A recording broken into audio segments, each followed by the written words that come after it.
Hello बच्चों, good morning. आज हम कक्षा 4 में पर्यावरण का पाठ 5 अनीता और मधुमक्खियाँ पाठ का भाग 2 पढ़ेंगे।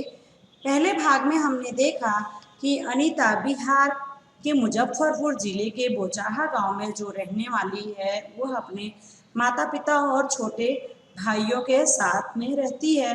वहाँ वो कॉलेज के में पढ़ते पढ़ते छोटे बच्चों को पढ़ाती भी है और मधुमक्खी पालने का काम भी करती है।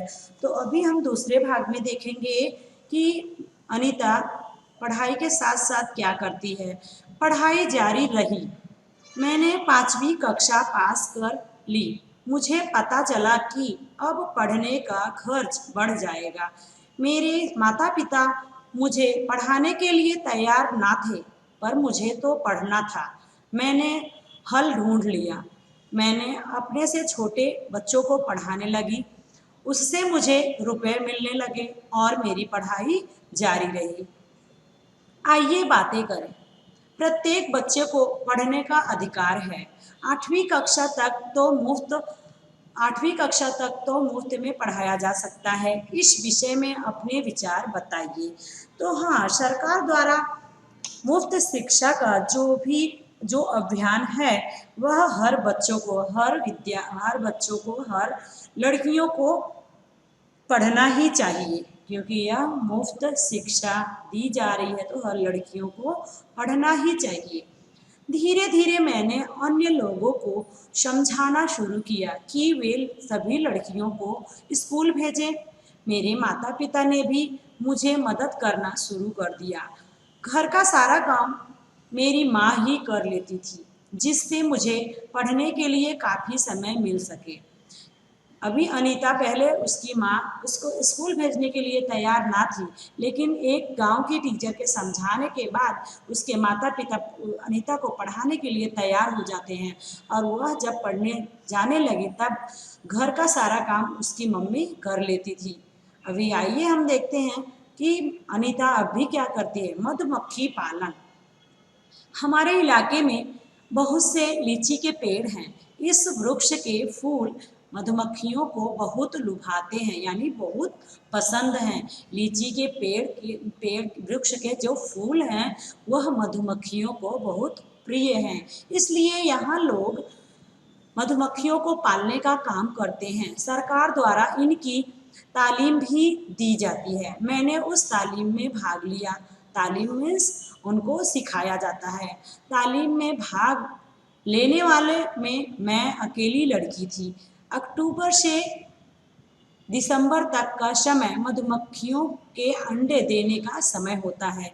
यहाँ पर मोस्ट इम्पॉर्टेंट ये है, अक्टूबर से दिसंबर तक का समय मधुमक्खियों के अंडे देने का समय होता है। मधुमक्खियों को के पालने का सबसे अच्छा समय यही है। मधुमक्खियों का पालने का समय सबसे अच्छा यही समय है, अक्टूबर से दिसंबर तक का समय होता है। आइए हम कुछ प्रश्नों को देखते हैं। आपने किसी जीव जंतु को फूलों पर आते देखा है? उनका नाम पता करके लिखिए। हाँ, हमने मधुमक्खी, भौरा, तितली को फूलों पर आते या फिर उनके अगल बगल मंडराते देखा है। वे फूल पर क्यों आते हैं, पता कीजिए। वे फूलों का रस चूसने के लिए उसके अगल बगल मंडराते हैं, जिससे वो फूलों के रस को इकट्ठा कर सके।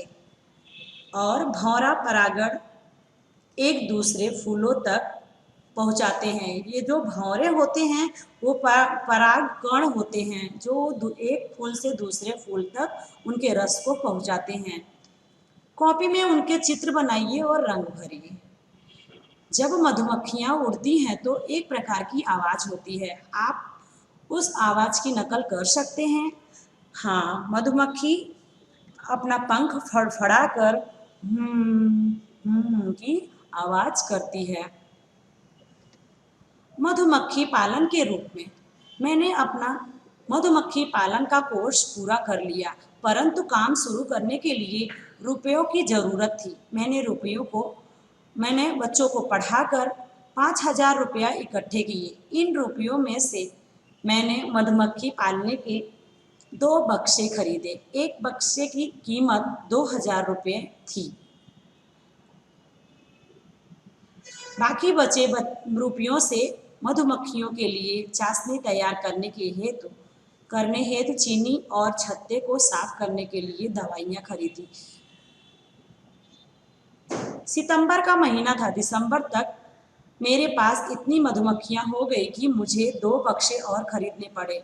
मैं अभी भी मधुमक्खियों के बारे में सीख ही रही थी। कई बार मधुमक्खियों ने मुझे काटा भी।